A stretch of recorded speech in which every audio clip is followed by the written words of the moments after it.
Philippians 4:13. I can do all things through Christ who strengthens me. A Recipe for Belief by Margaret Mitchell. I was desperate, in between jobs with no prospects in sight. A friend stopped by on his way to work. His friend's vegan restaurant needed a chef, and he had submitted my name. Huh? Me? I could barely spell vegan.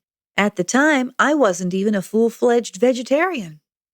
By the way, he tossed over his shoulder as he rushed off, he will need 2 or 3 samples each of vegan appetizers, entrees, and desserts.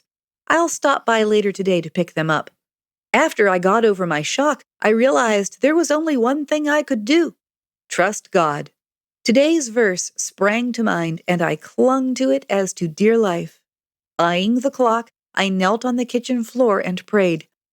I needed to believe. I challenged myself, why would God have promised it unless He meant it?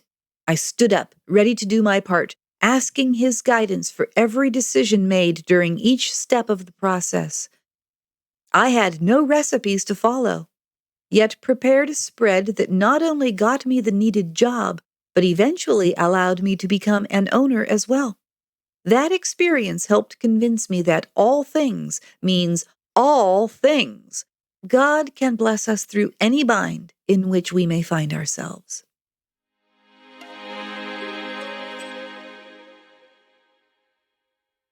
What seemingly impossible situation hinders my walk? How will I trust that situation today to God's promise?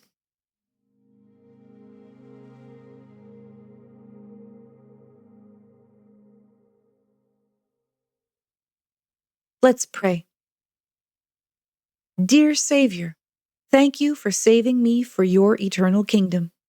Please also save me in all things in my daily trials of life.